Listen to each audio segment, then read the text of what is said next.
Alors, bonjour à tous, bienvenue à ce troisième forum des filières d'excellence.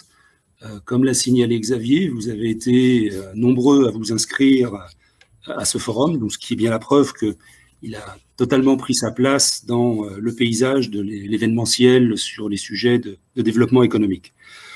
Alors j'en profite pour me présenter rapidement. Donc j'ai le plaisir d'ouvrir ce forum en tant que nouveau président de France Cluster et de succéder ainsi sur sa proposition à Jean-Luc Ancel, dont je salue toute l'œuvre au cours des années à la tête de France Cluster, et de le remercier en votre nom à tous.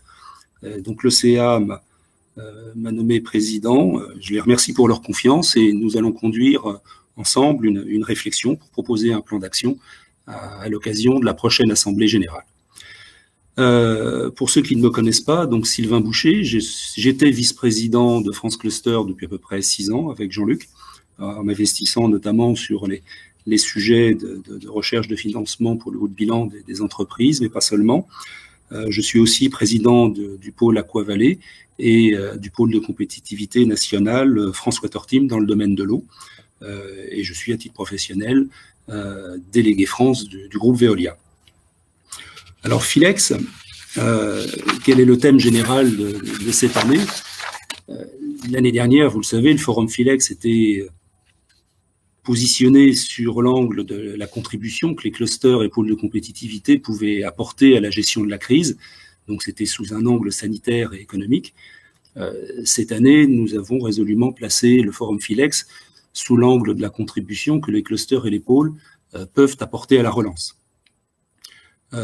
Nos clusters et pôles ont maintenant une maturité assez forte dans le paysage, 20-25 ans pour les plus anciens, une dizaine d'années pour les plus récents. Ils ont tout à fait pris leur place sur le plan opérationnel et peuvent parfaitement accompagner la relance que veut réaliser le gouvernement. Et c'est en ce sens d'ailleurs que nous avons fait une proposition au gouvernement de pouvoir nous associer et intervenir dans cette démarche en faisant l'interface entre, au niveau territorial, entre les réindustrialisations que le gouvernement appelle de ses voeux et tout ce que le réseau des TPE, PME sur le territoire peut apporter, aussi bien dans la démarche de co-construction que dans la démarche de participation à une filière productive. Cette contribution, elle peut résolument se concrétiser sous 3 axes. Le premier, c'est la contribution à la relance de nos PME, dont on identifie bien les contraintes actuelles, des incertitudes sur les marchés traditionnels qu'elles réalisaient, et de nombreuses saisies d'opportunités sur de nouveaux marchés qui se sont concrétisés, soit dans le cadre de la contribution à la résolution de la crise, soit dans le cadre du développement des plans de relance et de réindustrialisation. L'obligation de s'organiser différemment dans une chaîne de production restructurée. Et c'est là où on retrouve la question du plan de relance et de la réindustrialisation, comment trouver une place opérationnelle qui permette d'accélérer ce plan de relance et d'accélérer cette réindustrialisation sur nos différents territoires. Et tout cela en faisant face à une pénurie assez forte, certains pourraient dire criante, de compétences sur le territoire. On entend sur à peu près toutes les filières les difficultés de recrutement qui peuvent se produire actuellement, mais nous aurons l'occasion d'évoquer ce sujet-là dans un atelier cet après-midi et d'évoquer déjà une piste de solution. Sous un deuxième axe qui est la contribution à la relance de nos territoires. On voit bien que les régions, les territoires en France veulent renforcer leur attractivité, attirer les talents. Il y a là clairement une opportunité qu'ils veulent saisir et je pense que nous avons matière à les aider de façon à contribuer à ce que ces opportunités se concrétisent. L'économie circulaire, tous les sujets de transition écologique, de transition environnementale ou énergétique qui nécessitent de mettre en place des réancrages d'activités, des circuits courts, offrent là aussi de nouvelles opportunités.